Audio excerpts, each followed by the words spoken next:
Shane, happy Wednesday. It is February 26th. Manic and chill. Shane, all of your favorite prospects have opted out of the combine, it seems. But you are here. I am here. I was not able to opt out. I tried, and I was told I cannot. Yes, you had to be here for tonight's episode. Thank you, everybody that jumped in. Anybody that comes in later on in the show, thank you for being here tonight. Shane, we're going to do a roster review. That's where we're going to start. We kind of plugged this a couple weeks ago when we did the draft review for a listener, someone that's part of our community, ddfantasyfootball.com. Check it out. Link in the description. There's a promo code where you get 50% off if you sign up, jump in the Discord. But we tried to pick a roster, or we did pick a roster, to review tonight. And that's what we're going to do. So how excited are you, Shane? As you can see the roster, I should probably switch over to the war screen because we're going to start there. But how excited are you to do tonight's roster review from one of our subscribers, Waynipeg? I am stoked. Absolutely ecstatic. If it wasn't only a minute into the show, I'd be cursing, but I don't want to get us deplatformed. So I'll hold the cursing for later, but I am effing excited, ready to rock. We've got some more.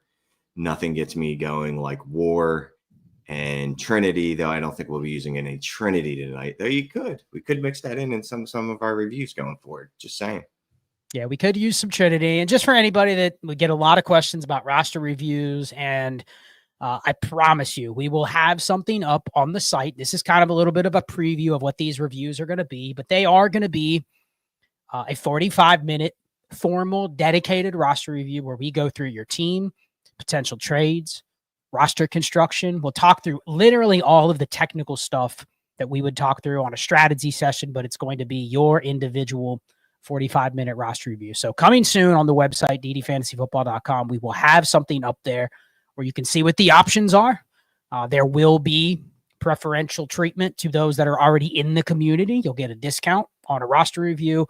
And there may be an option, Shane, where we can do a live review on Manic and Chill, or even a live review where you just sit, with us and we go through your team. Here, this is just going to be recorded. I do believe our reviewee is in the crowd, so obviously he can pipe up if there's any questions or anything that we get to. But let's do a couple trades before we get started. These are typically 45 minutes, so we have about 5 minutes before to take some trades. So we'll do maybe half a dozen trades. You want to rip the first one? Go ahead. All right. So from our dude, Brendan Kelly, my man got this in at 3:26 p.m. Good stuff. Kudos. 12 teams, start 11, Superflex, PPR, tight end premium is 1.75. His quarterbacks are Mahomes, Daniels, Williams. His running back, he's got Gibbs, Benson, and Cans. Wide receivers, JJ Marv, Puka, Nico. Tight end, Powers, McBride. 5 firsts. Who are you targeting with the picks? And then the picks are the 101, 103, 104, 3. And he's letting us know 2 QBs will be taken at 105 and 107. So he also has the 108 and 109. And then he has 5 firsts in the next 2 years after that, 26, 27. So it's 12 team, 1.75 PPR for tight ends. And he's got probably the 2 best tight ends in the league, right? McBride and Bowers, fantasy wise. I don't really care about real football. Sure, maybe. And then 5 firsts. Let me ask you this. Are you specifically targeting anyone with all these firsts? Is there one position you'd want to attack? We have Gibbs. We already have Mahomes. We have the top 2 tight ends. We have 3? Go back to the team. It was Marv, Nico, Puka. Okay, and JJ. So we have 4 of the top 12 receivers. So, what would be the spot if I said you had to spend at least 2 of these first, maybe even 3? Where would it be that you would go? Another quarterback? You have Daniels and Mahomes. So, where do you even start? Because, it's probably running back is the one spot, but, what do you really want to pay when you already have a team like this? It almost is like I can win with Gibbs and a recyclable RB2, 3, 4. You know what I mean? And this draft is perfect for it. So, and you're in a position though where you don't need to shop at Walmart or the dollar store. You have studs literally littered throughout your team, except for running back.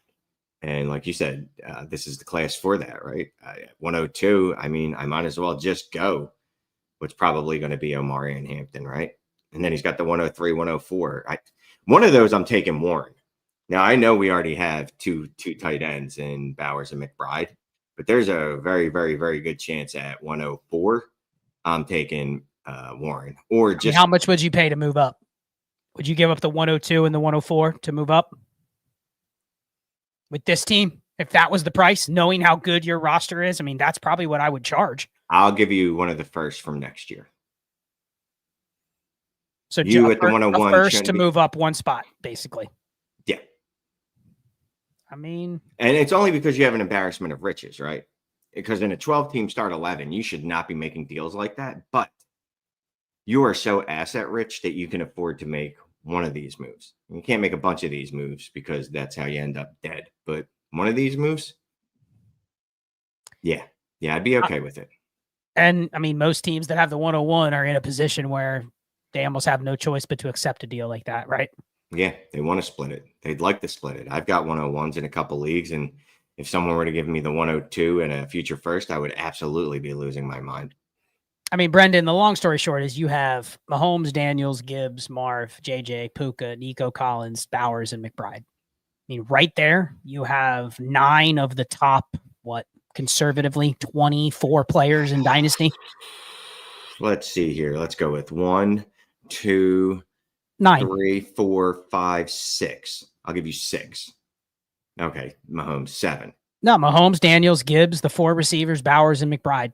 Oh, I didn't put Marvin there. In this premium, I mean, the assets, those guys are, you have either conservatively 9 of the top 30, maybe even 9 of the top 24 assets. So, right. And someone pointed out in the chat, someone pointed out in the chat, if you could trade any of these picks for a 27, sure. You know what I mean? But I think, did I have it? No, I don't have it up, but he's already noted that he's got 5 picks across 26 and 27 too. So generally I'd be like, yeah, let's kick some of these picks down the road. And I'm still okay with that if you want to do that with like 1 or 2 of them. But I'm also fine just making the picks and stocking up. Like I said, I don't know, Murray and Hampton and Tyler Warren and, whatever your poison is at 103. And just to screw with ADP at 102, I'd be drafting Tyler Warren for no other reason than to just screw with ADP. Yeah, that's just a stack team. So that's a good problem to have. Next one. What else you got? Well, I don't think we actually have any trades, bro. How about this? I thought we had another one you starred. In one of your recent videos, you guys talked about being in a startup draft in the 1.09 area and starting wide receiver. You then talked about punting QB for later rounds for your second QB with many options. And never heard you guys mention what round, who you would be targeting for your first QB. Any thoughts there? Also from the chat. Thanks, guys. Hi, Hasatak is how I would say it. English. I mean, okay. I think you were the one that might have been a video from like a month ago. So. Yeah, I'm in the middle of a DLF Superflex. What do you call that? Superflex draft. And again, it's a Superflex, it's a mock. So would it really fall this way? I went my first 2 picks at 10. I think I was at like 106, 107. I went with something like Jamar Chase and then Nico Collins on the way back, and then ended up getting Baker Mayfield in the 4th. He was actually my second quarterback because my first quarterback was Justin Herbert in the 3rd. I don't know if they would fall that far, so I'd probably be looking quarterback in the 3rd round. But it's going to depend on the board too. The other thing is, here's the thing: you can't really use that because it's a mock. Sure. Yeah. Like there's probably somebody in a startup where you're paying money for your yearly dues that is looking at maybe taking a 3rd quarterback earlier as an investment, right? Or so in a mock, it's more like draft the best team. But can I tell you something? I went the quarterback with 3 of my next picks because then I took Michael Penix in the 5th, just because I'm okay. So this would be my. How many quarterbacks were off the board before you took your first? Do you remember? Bro, you think I counted that? Ballpark. Who was your first? 13. I'll say 13 were off the board. Okay. Then how many off the board after your second? Was there a run of them or what? No, absolutely not. Absolutely not. Okay. So you probably could have passed on the first one you got and still ended up with getting Baker, two. probably. Yeah. I guess if I'm doing that, the two mistakes that I think you make is why punt quarterback, but then turn around and pay a third round price for the QB 13 when you're almost just guaranteeing that you're getting yourself stuck in the. I mean, I get it. You got Herbert and you got Baker, right? Those were your first two. Yeah. Okay. I mean, both those guys have had top 8 seasons before, so I can give you. Yeah, that's my thought process. Like, if let's just say there was a run on quarterbacks and Michael Penix was the quarterback in the 3rd round, I would have just held off. You know what I mean? I would have just held off. Okay. But I think that for the exercise, we don't know who the names are going to be. It just happened to be those two. I get it. You had a reasoning behind wanting to take those two, and you might not have taken Tua right instead. You know what I mean? But I think the mistake you make is if you're going to go receiver, you kind of got to just let the board play you when it comes to when you take your QBs. You can't feel the pressure of, I have to get a QB, because a lot of times the have to get a QB is like, well, I'm going to take Trevor Lawrence at QB 15 because he feels like there's value, but like, there's not really. I mean, that's the difference between now and 3 years ago. Just because you think you got him at QB 15, like, yeah, he's probably worth QB 15. He's a good quarterback. He's got some longevity. But like, there's never going to be a time where people go, I have to have him. I'm going to give you 3 firsts. You know what I mean? Like, those days are gone. Not. So you're basically just drafting for not replacement level production. You're hoping for above replacement level production. But if you hit on the wrong side of those QBs in that range, Shane, you got a replacement level QB that you feel a little safer year to year with, and that's it. They're not actually better than what somebody is probably getting 7 rounds later when they're getting Kirk Cousins or when they're getting whoever, insert it, might QB 35. Do you know what I mean? Like, yeah, you have some volatility of not starting, but I think you're going to take that strategy. You probably want to get one QB that you can feel like, okay, this guy, worst case scenario, can give me quarterback 15 numbers. But then I wouldn't push the 2nd and the 3rd unless you can kind of just back your way into a double QB tap that you feel really good about. What I'm not doing is drafting Geno Smith, Derek Carr. Like, I don't want those guys because I know I'm drafting myself into a dead asset that doesn't give me anything above replacement level production with no future to do anything other than just occupy space, when I can just gamble that I can find next year's Cooper Rush. Gardner Minshew gives me basically. But that's not what I did. So with Baker and Herbert, those are high end. That's why you're taking them there. They're on the board. Now, would they really be on the board available in a real draft? Not both of them, maybe one of them. And one of them I'd be okay with taking. And then, yes, following your steps the rest of the way. All right, at this point, I'm in the Geno Smith, Derek Carr, Matt Stafford, Aaron Rodgers, other people range. There's no reason for me to draft that in the 5th round. I'll just keep pushing back as far as I can. Yep. Cool. Well, you ready to get to the review? Yeah, let's do this. I know at least one person is excited for the review. Yeah. Waynipeg. Yep. Waynipeg MB. This is his team. So what happens is you purchase the review. We will send you an email with a form. It's a pretty long form with a bunch of questions. I think it's 20 questions about your Dynasty team. We obviously need all of your information, all of the settings, formatting, specifics about trade deadlines, activity levels, biases, your thoughts on your team. What direction do you want to take? The roster setup. Like, there's a lot of different stuff that we get. And then we just plug it into Dynasty Daddy and DD Fantasy and run the review based on that. We go through your roster construction. We look at the war. So Shane, let's get into this one. So this is a specific 10-team league. So for all the 10-team people in the comments, and there's more than we probably appreciate that always have 10-team questions and, want more content focused on 10-team Superflex leagues. This is a 10-team lineup league, Superflex, and it is juiced scoring. I'll look at that here in a second, but just the premiums itself, it is a full PPR and then a 1.5 PPR for tight ends. Start 12. So at least it is in a 10-teamer, and we have some extra starters. So you can think of it as pretty much like a 12 by 10, but switched around. And then specifics, the league's been around for 3 years. A contending roster. There is a week 15 trade deadline. It is moderate activity where people are willing to move draft picks. And then the league biases in this specific league, teams tend to value their older players.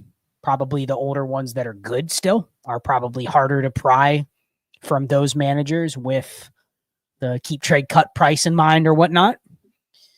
There's some misvalue of players based on this being a home league. So anybody that can relate to maybe not the sharpest dynasty managers, right? And then there's some specifics about his team, which we can get to here in a second. So let's go to Dynasty Daddy. This is the first thing that we typically do is go to Dynasty Daddy. Yes, there's the rosters, but we scroll down here. And what did you notice when we were looking at this? It's not just the 12 by 10 and no. It's quarterback, running backs, 3 receivers, tight end, 4 flexes, a super flex, 23 bench. That's the rosters. But we scroll down. What did you notice? The crazy bonuses at the bottom where we start talking 100-yard receiving rushing games, 100-yard rushing and receiving combined games, 200-yard games, which I guess you would call that the Jamar Chase rule, because I don't know who else had 200 yards last year. I'm sure someone did. 400-yard passing bonuses, so at tight end premium, 0.5, but no PPC. And if I'm reading this correctly, I don't see a tiered bonus like 1.5 for running backs. So it looks like tight ends are the only one getting that bump in premium, tight end premium, in PPR receptions. That's what I noticed. So even though there's all these fun bonuses in there, there's not something like a PPC, which would normally tick up the running back value. Yeah, and I mean, you can always look at the WAR. I mean, we can go to the WAR here real quick and just look at this compared to the scoring. You can remove these positions and you can isolate each position. I mean, this is a pretty typical quarterback WAR graph, but it's a little steeper here at the top. And if you go back to the scoring right here, passing completions, 0.5 per completion, Shane. So like, I want guys that are throwing it a lot, not the running quarterbacks. This is a 6 point per passing touchdown and a 0.5 point per completion. So you know what I don't want in this league? Like, not that Jalen Hurts, I don't want him, but I don't want him nearly as much relative to Patrick Mahomes, Justin Herbert, Joe Burrow. You know what I mean?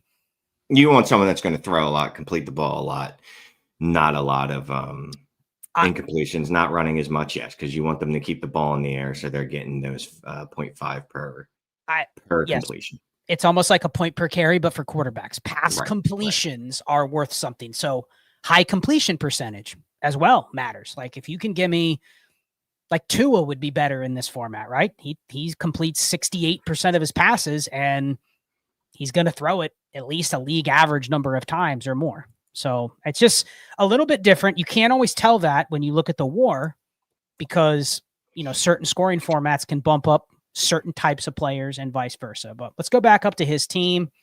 Just real quick. Just wanted to just stick up for my boy, Jalen Hurts, 68.7 completion percentage last year. Just saying. But go ahead. Okay.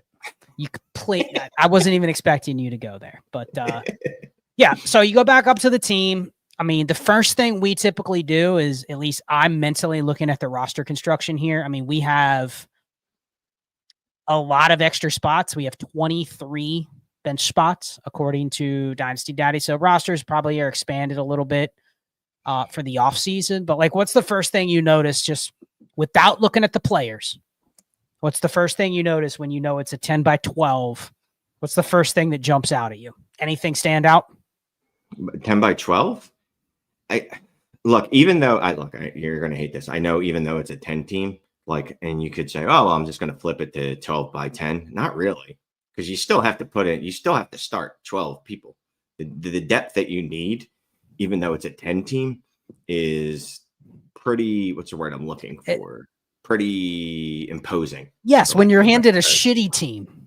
Yes, but like in theory, it's the same because there should be 2 less teams, right? So yours should be the player. No, yes, the players, right? The availability of the players, yes, because there's 2 less teams, but that doesn't particularly make my team better just because it's 10 teams. I still need.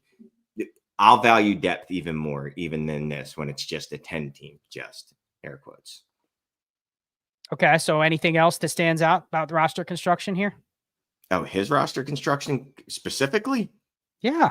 Oh, well, there's about 1, 2, 3, 4, 5, 5, 6, 7. I'd say 7 or 8 too many wide receivers. That's probably a little much. Let's say 5 to 7. 5 to 7 wide receivers that I don't want anything to do with in this. I like the quarterback room. Running backs, beautiful. Just keep loading them up in there. Tight ends, I'm good with there. It's really the biggest thing is those wide receivers and the running back. That scale should not be that close. Absolutely not. Yeah, that was the thing for me. And I just want to give a shout out to somebody in the chat said the QR code, of course, is broken. And that is because it is not live on the website yet. But I thought the QR code, I could be wrong. I thought the QR code was for the link to the website to sign up using our promo code. It is, but it would also go to where the reviews are. But I have to get the QR code fixed. And so in the meantime, if you're interested in a review, you can send an email to Manic and Chill Review, right? At gmail.com. Yes. So we can put that in the chat. But anyway, too many receivers here, right? There's just too many receivers. And you can argue that a lot of these receivers either have some ADV. So like, I'm not cutting Jalen Polk or Malik Washington or Jordan Whittington or even Adam Thielen. I mean, that's my wide receiver 13, and he's usable probably in this format. But yeah. I mean, we just have too many receivers in general. And so my head immediately goes to what positions can I really just not worry about much. So let's go to the war. I want to talk about the tight ends and the quarterbacks. I think we can actually go through those pretty quickly here. Tight ends especially. So here's the tight end war. Yes, it's 1.7 or 1.5 tight end premium. But what did we talk about? All those bonuses. Like, who's probably not getting a lot of 100-yard games? Tight ends. I guarantee you, I'll check this, but you can pretty much bank on it. There was no 100 rushing yard games from a tight end last year. Yeah. So this doesn't look all that crazy from your typical tight end war. It's way lower than the skill position. So the first thing, and currently we are updating the war tool right now to where you'll be able to see this from a data perspective. So you'll get to actually see these cutoffs highlighted on your team when you run this is a 3-year average, but if you just look at your last season, it's going to show you the cutoffs of where the flexes were based on the war. And you'll also get to see the analytics behind that. So you'll get to see like the calculated replacement value.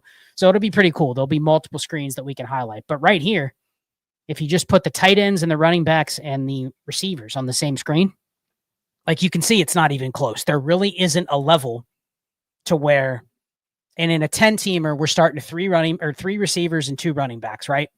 So you have to figure that across the league, the top 20 running backs and the top 30 receivers, like this range right here is your low-end starters, right? So this is your flex range, basically. This range down here. Mm-hmm. And if you notice, if you just take, let's just go running back 25 as the mid-tier point of where your flexes would be, where's the tight end equivalent of that chain? All the way over here, like tight end 6, 7? It's not good. It's not so good. Unless you tell me you have a top 10 or better tight end, like they're not really even a viable flex. Hell, maybe not even top 6, depending on how volatile they are week to week. So I think for me, tight ends here, we only have to start 1. The flexes are extremely minimal. So the only advantage that you have by rostering more than probably 2 tight ends is 1, to keep away one of those flexes from somebody else. So if I have Brock Bowers and Trey McBride, the value I'm getting is, yes, I can flex one of them, right? But I'm also keeping one of them away from somebody else. So there's value in that. But if you look at his team, Laporta, and then what do we have? K. and Pat Freiermuth. Did they fit top 6, Shane? No, and looking at that war, I'm going, well, I probably don't need these tight ends, do I? I've got that one that's probably a top 6 in Sam Laporta, top 7. K. Dotton, look, he had some flashes, but no. Pat Freiermuth, some flashes, but no. Like, we'll get to it, but can I confuse anyone enough to trade for these folks? Well, and it's a little weird because we have these, all the rookies that show up at the best available, but there's even leagues, if they're shallower than this, where you'll look at waivers and it'll be like, there will be, like a Chiga Conquo type, you know what I mean? or like a Tyler Conklin, somebody like that sitting on waivers, Will Dissly. And the reality is, do I like Cade Otton and Pat Freiermuth better than those guys? Yes. But at the expense of carrying too many of those guys on my roster, if I know that there is always going to be tight end 25 on a weekly basis available on waivers, I don't really need to roster a backup tight end, especially if I have Sam Laporta. Like, he's a locked in, loaded top 5 tight end, top 3 tight end. So the roster here is good at tight end. You have Laporta. What I would do is I would just pick one of these two and get rid of another one. Now, you may say I like Pat Freiermuth better than Cade Otton, but nobody might trade for Cade Otton, but they might trade a third for Pat Freiermuth at a 10-teamer. So get rid of the one you can get rid of, right? And then just roster 2. Save as many roster spots as you can for other stuff. So that's tight end. Let's talk about quarterback. He mentioned quarterbacks were a problem on his team, that they, you know. I mean, they underperformed. That's what he wanted. The main question is, what do you want out of this? And it was a quarterback review. So what's your take on the quarterback room here? We have 6. We have 3 backups, Herbert, Murray, and Anthony Richardson. So look, if we're looking to sell, and this is, what we've talked about a lot over the last couple of years, is you can't sell what you want to sell. You can. It's just you're not going to get a price that you like. So Anthony Richardson, what do you think the sales price is on, or the sales price on Anthony Richardson right now? It's not great, especially at the combine today or yesterday. You're talking about he's got to be in a QB competition. Kyler Murray. Kyler Murray is a player I'm actually trying to get more of somehow, because the rest of the community is down on him because he was only a top, I think, 12 quarterback last year. You're back in, huh? You're back in at a fraction of the price you paid last year, huh? Right. Look, it's all about cost, right? All about cost. Let's see. Who else has he got on there? We already know the Deshaun Watson saga. That's not good, Bob. Gardner Minshew is a backup. Jameis is a backup. If anything, I'm holding at the quarterback position, if anything. If I could get someone to give me, say, a second for Anthony Richardson, then I'll bounce. A second and some low-end quarterback would be even better. But otherwise, I would actually just bounce for a second and get out of there. That's what I would think. Herbert's an interesting one. If I can get someone to pay up like top 5 prices for him, then I'll move him. Otherwise, I'm not moved to move him. Yeah, I'm looking for we'd have to pull up the full list, but I'm curious what Anthony Richardson could feed you or could get you in this league. There he is last year. War per game. That's negative. That's the opposite of positive. Well, yeah, and it's because he had some terrible games. Now, one thing that's going to be changed when we do the calculations is going to calculate it a little bit different. Obviously, if you're not starting a player, then they don't actually get you negative WAR. Even if they have a terrible game, they don't actually get you negative WAR in your lineup. But the fact that he's all the way down here, and we already know the scoring is what it is, like, Richardson is a guy, I see suggesting getting a first. Any format, you'd almost take a first for Richardson. Even like a 12-team 4-2, that's a fair price. But in a 10-teamer, I'm more motivated just to find a buyer for Richardson. Like, this isn't even the format I want him. You know what I mean? You're muted. Absolutely not. We've talked about this in the past too, right? Like, when you get a sell window, you kind of have to take advantage of it. And you're not going to sell for the price that you paid for in a lot of times. And you have to understand that and accept that. If you're holding out hope to get a first for Richardson, like, a couple people or at least one person in chat thinks you could get, you're going to be holding out until I'm retired, because that's just probably not going to happen. It's sure. Could it happen? There's a probability, but that doesn't make it. Nope. There's the opposite. It's possible, but it's not probable, is what I meant to say. So if anyone wants to give me a second, he gone. He absolutely gone. I'll add a third to him to make it happen if I have to.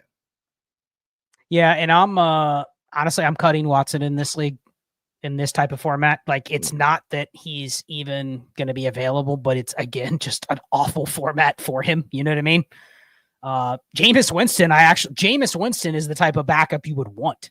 Oh, he'll come in throwing 35 times a game, completing 28 of them. Yeah, and he will give you that 300-yard bonus. this is like the, you know, how in a league where the quarterback scoring is depressed, like we always say, the teams that don't have good quarterbacks, like go get Richardson and Fields, you know what I mean? And just live and die with it for a year. Jameis is that here. So I'm getting rid of Watson. I'm just cutting. I mean, obviously, don't cut these players if you think you could trade them, but I doubt you're getting anything for Watson. Minshew, I mean, for me at quarterback, you don't need a lot of backups here because I'm guessing the backups don't get rostered to the degree they would in a 12-teamer.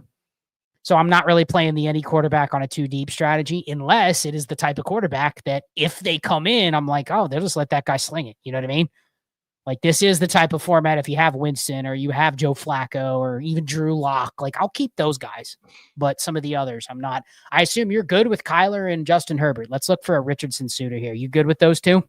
Oh, absolutely. Absolutely. Let's spend a minute or two to see if we can find a team we can propose a trade. What we like to do in these roster reviews is actually give you some suggestions of moves to make, not just hypotheticals, but like, here's a team, propose this actual trade. So here's the team that's the lowest, according to Dynasty Daddy at QB. They have Joe Burrow and Bryce Young. Now, again, they're using keep trade cuts value. So Bryce Young's going to not be as desirable as he might be in this format, but this is a 10-teamer. Like, I doubt we find a really shitty QB room. Let's go to the next lowest one. Mahomes and Jordan Love. Okay. That's not bad. Drake May, CJ Stroud, Kirk Cousins. I mean, I love that QB room. Immediately, it's like, man, all of these are about as good as our QB room. Next one, Lamar, Dak, Matt Stafford, Beaver Eaters. Then we've got the Sleeping Beauties, JJ McCarthy, Tua, bag of. That might be one that thinks their QB room is not as good as maybe it could be. You know what I mean? I don't know. That's one to keep Beaver in mind. Eaters? Yeah, no, the Sleeping Beauties. Sleeping Beauties, yeah, when they have JJ, Tua, Geno, Sam Howell, Jordan Travis, Drew Lock, and Jake Browning. Also, though, I'll just say this. Look, yeah, we're trying to be a little strategic here. I am carpet bombing the entire league with Anthony Richardson offers. Everyone gets one. So you don't even care what their QB room is. You're just trying to.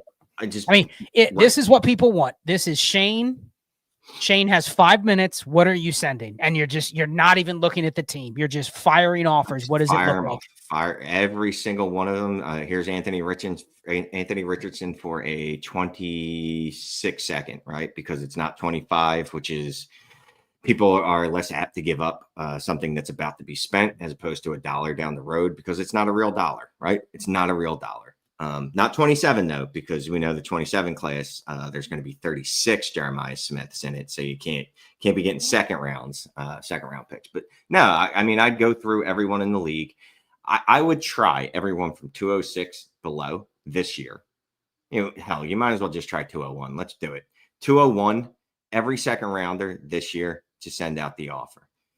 Doesn't work. I get all rejections, or I get 7 rejections. I'm moving on. I'm not waiting for everybody. Then it's 26 seconds. We'll try those. Are you trying to get a third tacked onto it if it's like 209? Just because it is a 10-teamer. Like, the thirds are a little more valuable, especially in this class. Mm-hmm. And I'll throw a fourth on the back end if I need to make it happen. You know, sure, I'll do it. Look, you got that's what the thirds and fourths are for, right? They're just currency. They're made up money. They're monopoly bucks. When you spend them, they don't actually really buy anything. But when you use them on the board, they can get you things. Yep. Okay, so quarterbacks. I mean, we're rolling with Herbert, Kyler. I mean, you could always look to upgrade too. I don't necessarily know if this team has the pieces to just throw around stuff to pay for an extreme upgrade. No, but you could, if you wanted to get creative, try AR and Kyler Murray and see if there's a way to tier up. The problem is I don't think it'll get you to the tier that you want to get to. Yeah, I think with Herbert and Kyler, that is a nice combo in this format.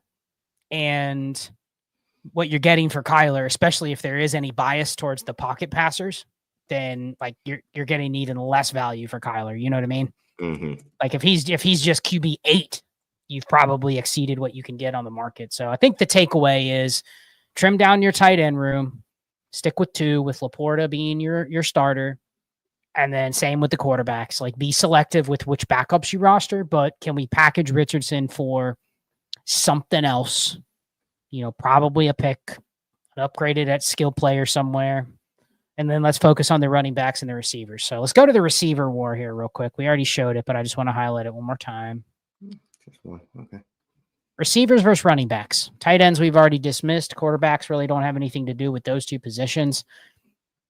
They're pretty much in lockstep. I mean, obviously, most war graphs, you're going to see the running backs dip below the receivers here because these are, and again, this is the 3-year average for the season. So obviously, RB50 is going to be lower because the RB50 is usually not starting every week. You know what I mean? This is one of those guys that got 5 starts, but gets 5 touches a game outside of those starts. And you're like, well, if he gets 4 starts, he could probably perform in those 4 games somewhere up here.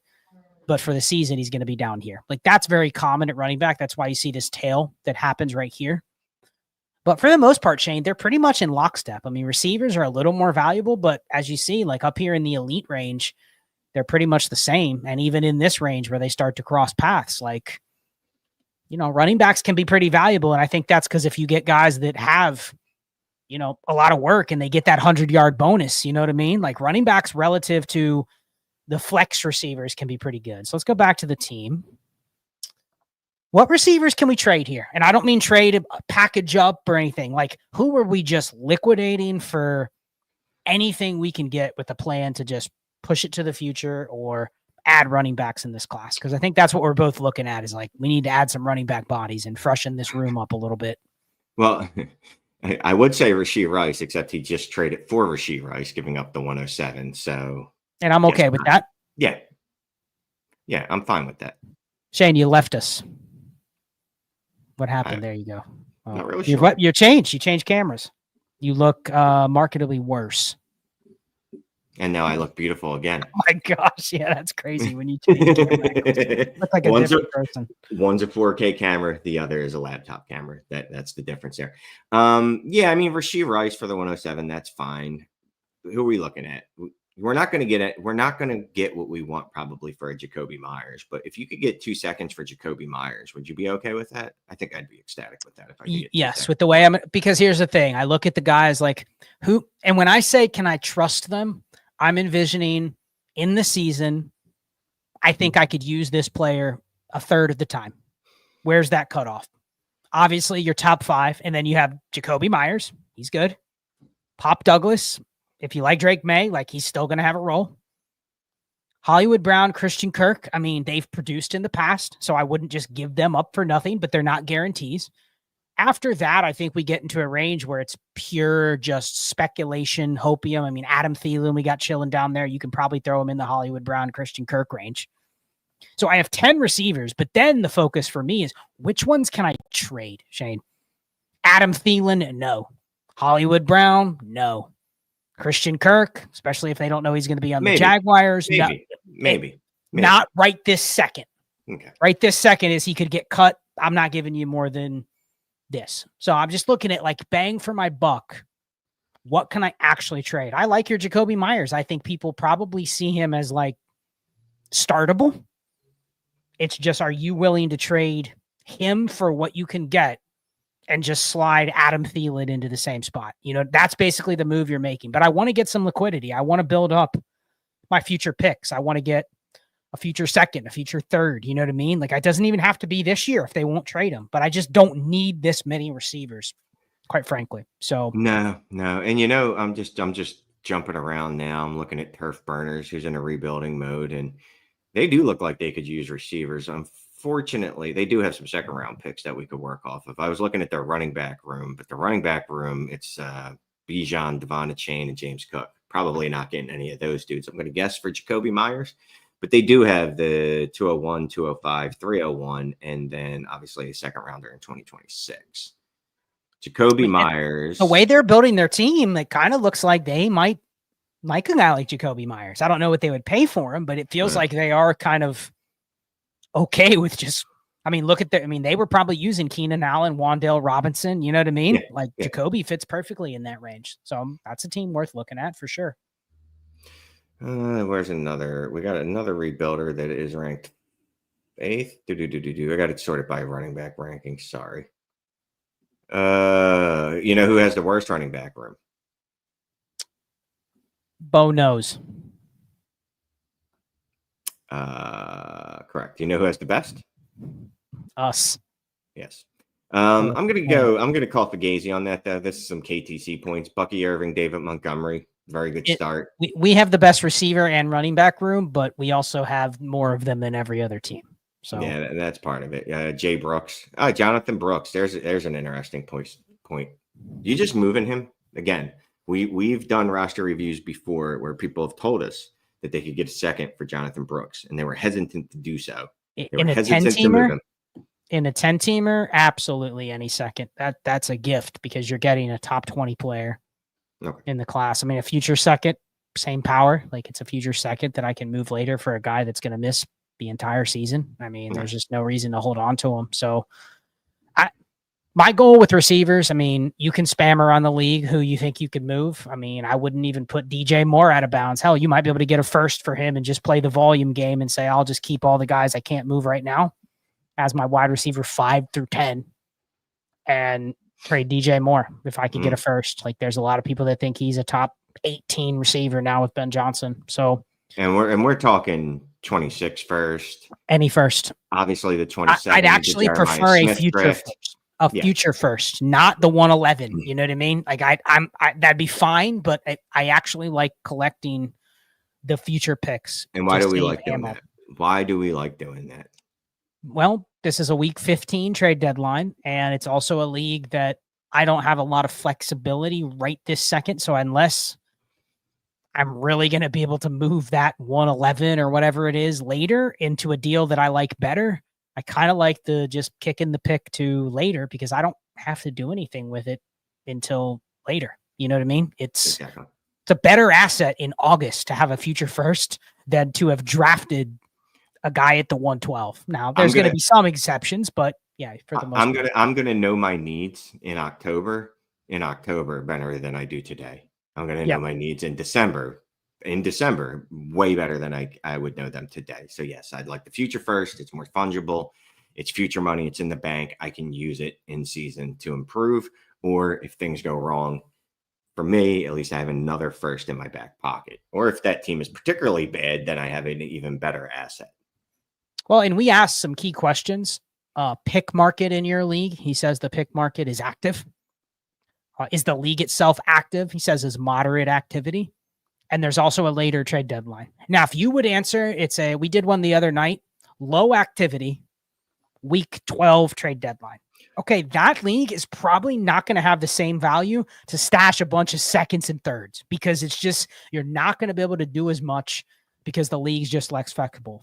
Now you can say, I don't want to play in a league like that. That's fine. But if that is your league, that's not the one I want to load up on picks because I'm just going to get stonewalled more likely when I want to move them. Whereas here, this seems like it's a little more robust opportunity to move those picks later. Do me a favor. Go look at Jobo Cop, Shinfo's.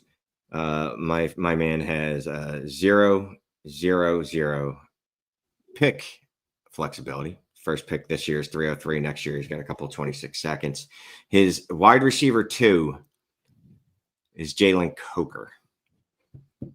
Yeah, this team has Breece Hall, Jonathan Taylor, Kyron Williams, Jamar Chase, Brock Bowers, Joe Burrow. Probably not a roster where I'm punting. You know what I mean? So he might be able to, that's a good call. That's a team that if you send them a Jacoby Myers, they may go, I really don't want to pay 2/3 for him, but like that deal could work for both teams, you know?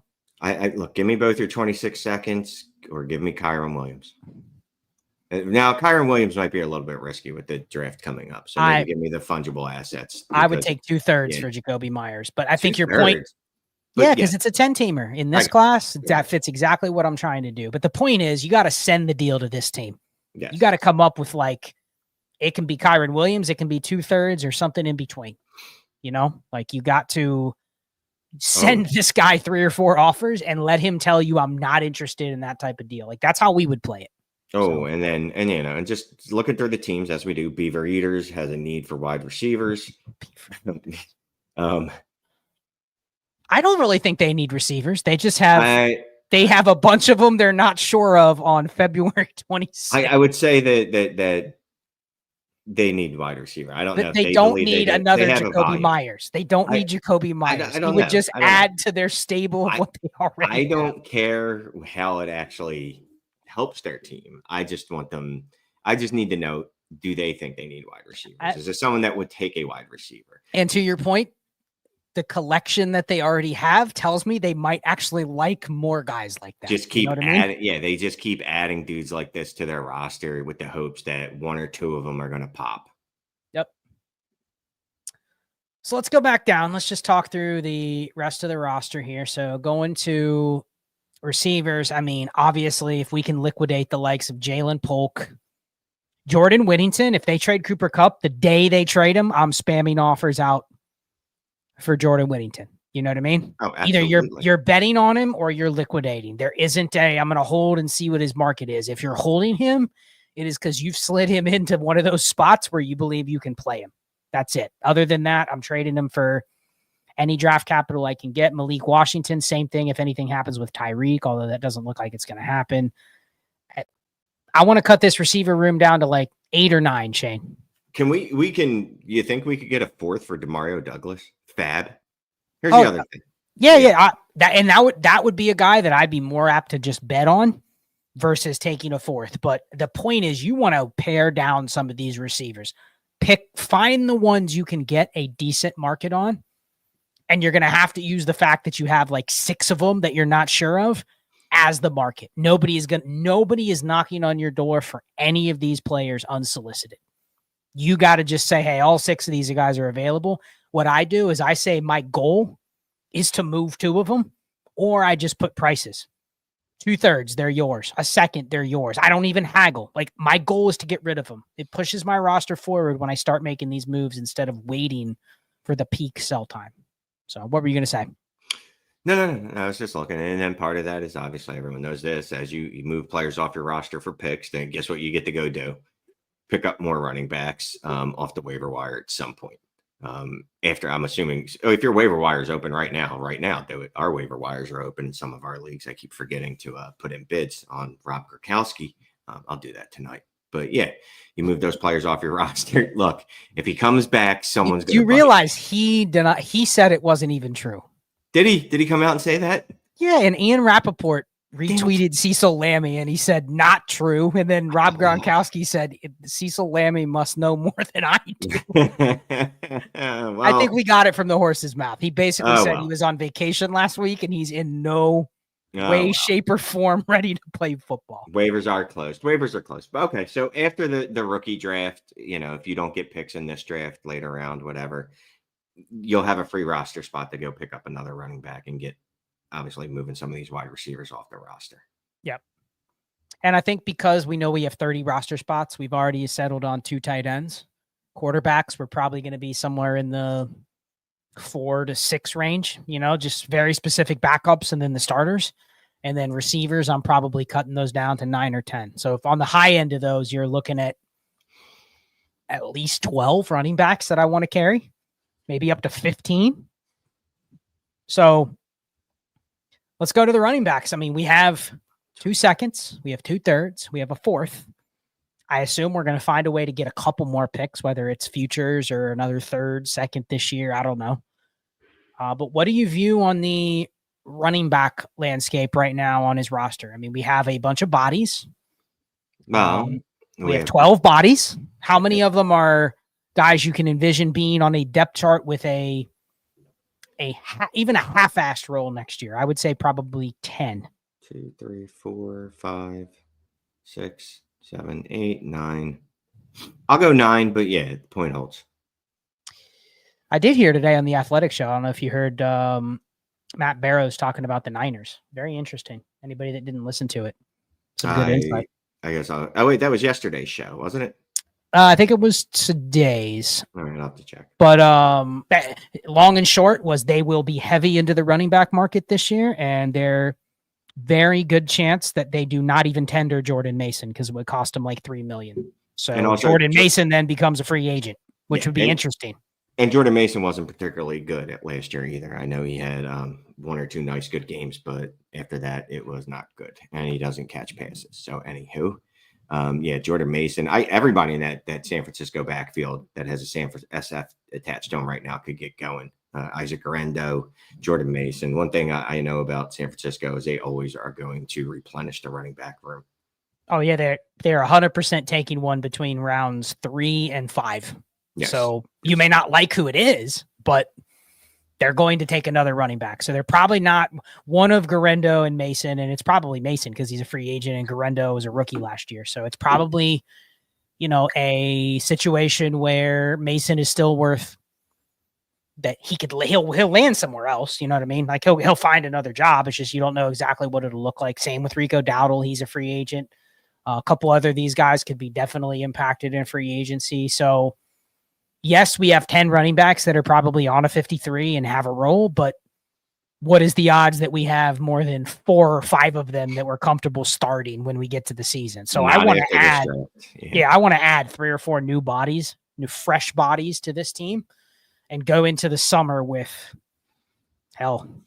6. I mean, the rosters are expanded by 5. So, I mean, I can carry 18 running backs, you know what I mean? 20 running backs if I want. And because my roster is kind of set up at the other spots, I can cast the widest net possible at RB. So at the top, I mean, Jonathan Brooks, we didn't talk about him other than in passing. He's a guy we're both just spamming. So how are you doing it? Are you just every team gets a Jonathan Brooks offer? Every team that did not accept the Anthony Richardson for a second and has a second available is getting that offer because I heard it happened once. So everyone's getting that offer. Are you kicking Jonathan Brooks in a deal with DJ Moore to get a first? Yes. Jonathan Brooks is nothing more than I don't know what the word I'm looking for. He's a chip. That's all he is. He's a chip. He's a tag along. He gets thrown into the deal to make it happen. So Richardson, DJ Moore, he can get tagged in any of those deals if that's what it takes to get it done, right? Exactly. And just let me put it out there. I'm not saying you have to, but check the market pulse on Bucky Irving. I've seen him go very, very high or trade it for very high first-round picks in some leagues. Just putting it out there. I mean, let's look real quick to see if there's a team that's – I mean, it's a 10-teamer, so it's tough. But here's a contender. They have Gibbs, and then that's it. Charbonnet and Warren. Is that a team we could find a deal for Bucky? All right. Which team is this? Because I am looking on my computer. It is Bo Knows. Bo Knows. Pretty good roster. I mean, it's probably – I mean, they have 3 first-rounders. They have 2 second-rounders. They have some decent receivers. They have Jaden Daniels and Gibbs. I mean, this is probably a team that's maybe a little worse than ours, but not. I mean, really, this team just could draft all running backs. They should, but yeah. They should, but they might listen on Bucky. You never know. They might like Bucky more than they like any running back in this draft. What would you propose? Where they're drafting, I should say, from where they're drafting. Could you get the 104 for Bucky? Oh, I'd rather have the 108 and the 109 if you had to throw back something. I'm trying the 104 first. Okay. Yeah. Now, would I take the 108 and the 109 and to give them Bucky and Jonathan Brooks? Sure. Yeah. Got to be creative. Would you give them Jonathan Brooks, Anthony Richardson, and the thing is, they actually have a really good quarterback room. Jaden, Nix, and Trevor Lawrence. Like that's actually probably the best QB room in the league. So it's up there. And Sean Clifford, who's not on an NFL roster, I don't believe.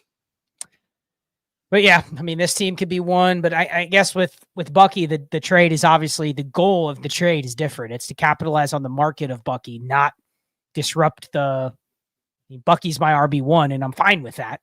But if you can take advantage of the market and still shift it to the construction that you want, just shop around, like Shane said. But in the end, I mean, he says he's a contender, Shane. He finished 4th place last year. I mean, we didn't really talk about the high-end players because I think we're fine with the Neighbors, JSN, Garrett Wilson, Rashee Rice. Yeah. QBs. I mean, it's really just rebanking the running back room. You obviously have to bet on the 4 top 15 receivers that you have. You know what I mean? Like, you just got to bet that they deliver. And the rest of it for me is just roster construction about, building out that running. You don't have any assets to get high-end running backs. You know what I mean? This team does not have what it takes to go trade up to get the RB2 of the class. Like, you would have to disrupt too much of your roster. So I'm taking the shotgun approach of getting as many running backs as I can in this class, and there's some creative ways we can do that. So yeah, it still amazes me that we go into a lot of these leagues and there's still that edge of that roster building edge, that roster construction edge. That's just something you should just be doing in every one of your leagues, every one of your leagues. And Shane, I think it's Manic and Chill review. Okay, never mind, Sean. Although you can start up that email and you'll probably get a few. But yeah, I mean, this team's a good team. It is obviously contender. We just don't have the high-end assets to throw around and make it better on paper right now. And so the next best thing is to fix the small edges that you might have, whether it's the current market or it's the roster construction. Focus on those things and continue to grind. Be the most active in sending out the trades for guys like Whittington when Cup leaves. Send out the deal for Jacoby Myers getting 2/3, or you know what I mean? Like it's not going to come to you. That's one of the biggest pieces of advice I can give people in these reviews is I don't know how many times we've been sitting here with somebody in the room with us and Shane's like, did you send out those offers? No, I'm waiting until later. Like you can disagree with them, but like the whole point of this is to just send the offer. You know what I mean? Like get the deal done. Nobody's going to knock on your door for Demario Douglas, but if they get an offer, they'll at least look at it. I know I would look at it and go, does that fit anything that could work for me? Maybe I'll engage back in a trade, but I didn't contact you. I didn't send you an offer. So be the most aggressive and you'll get some more of those small deals done. We got a couple minutes just before we get to, we'll do maybe a final trade or two if you would like, Shane. Yeah, it's our boy Dan Grimm. 12 team. Yeah, 12 team, start 11, PPR. Trade Chase and Pollard for G. Will, JSN, and a chain. What does the chat think? I did not see if there's any PPC or anything like that. I'm just going to assume if it's not mentioned that there is none. So you're giving up Jamar Chase for JSN, a chain, and G. Will. It is start 11. What does the chat think? I'm doing this. You're taking the G. Will, JSN, and the chain side. Am I giving up the best player? Yes, but dude, it's a start 11. Can I do anything with Tony Pollard? Yes or no? Quick answer. On his own? Probably. Yes. No. Right. He's more valuable to me, and he'd be the perfect guy that I would want to get thrown into the deal if I'm giving away what I'm giving here. But other than that, I mean, I'm getting Garrett Wilson, JSN, and Achane. That's 3 non-elite, but like extremely good assets that I can do a lot more with. Chase, this is a dream offer for Chase. The decision is just, do you want to trade Chase? If you say no, guess what you're probably never doing as we're on the trading wrong side. Chase. Right.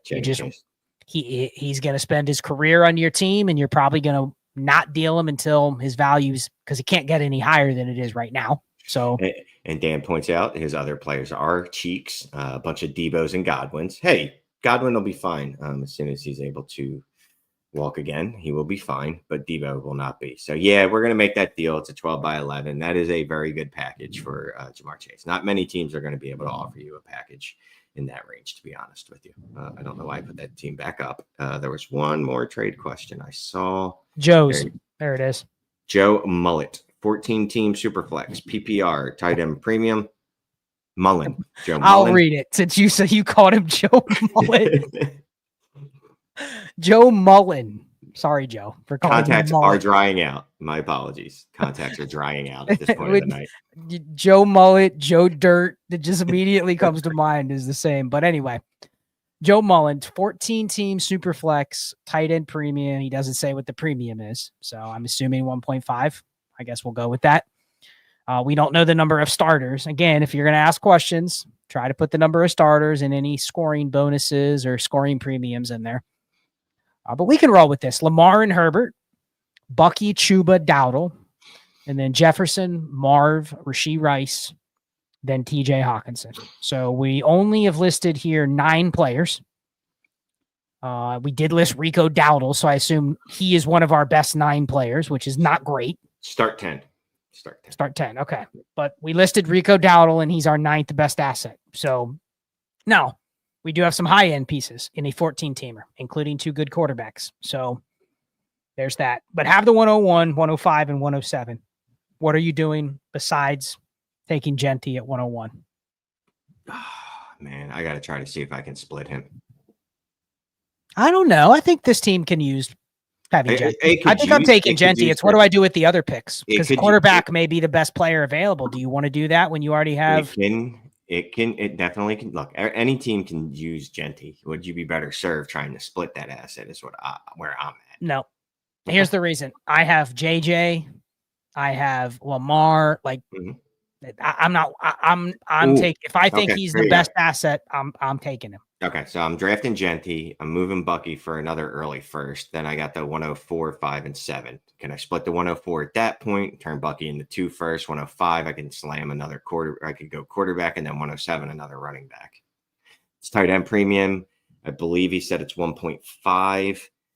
107, maybe Tyler Warren. We'll see. We'll see how we feel when we get past the NFL draft. If he is the top 5 pick or whatever, top 10 pick. The sum of this is you want to get more than 3 assets out of those 3 picks, right? You want to turn it into like 4 or 5 pieces. Yes. Okay. Yes. Yeah. And look, and if you want to do it, if you want to go Genty, move Bucky, split Bucky pick. If you can't get that early of a pick for Bucky, split the 105. I'm all for it. Cool. Well, Shane, that is it. Appreciate everybody that jumped in here. Again, ddfantasyfootball.com. We will have a working QR code in a couple weeks. This was kind of a preview of what our roster reviews are going to look like. There'll be some options. There'll be prices. There'll be discount codes, all of that kind of stuff up there. Hopefully it's up by sometime after free agency. It'll probably be mid-March once we get all the tools tweaked the way that I want them and to a point where we can really, really do some really cool reviews with these teams. So that'll be up shortly. This was a preview. Go ahead. And if you're not in our Discord community with access to our website, DD Fantasy Football. I got my new DD Fantasy shirt on here. I got my old one, but yeah, look at us matching. Anyway, hit me or Scott up. We can get you a discount on the first month, half off, either the GOAT tier. That's what I suggest. Or the all access Discord tier. Both are awesome. Try us out for a month. I promise you will not want to leave. A lot of access to Scott and Ray, who you may know Ray GQ from many awesome videos that he puts out, and a lot of less talking access to me, but a lot of like typing, and then morning drives, extra shows, all types of good stuff. So hit us up. Yep, and we will have more info on the roster reviews of the next couple of weeks. This was just a preview of what they look like. How they flow, the stuff we can offer in the reviews. And it's really just the more we get from you about the league, the more we can kind of use our dynasty brains to navigate through how we would play it. So good stuff. Thank you everybody for tuning in. Like and subscribe to the channel if you haven't already. More info to come on the reviews. And next week we'll have another interesting show. It will not be another review. It'll be more interactive with the chat, so bring some trade questions and whatnot, and we'll see everybody next week. Enjoy the combine, Shane. Enjoy it. I'm not going, but I will enjoy watching it. Enjoy watching it. All right. Good night, everybody. See you later. Night all.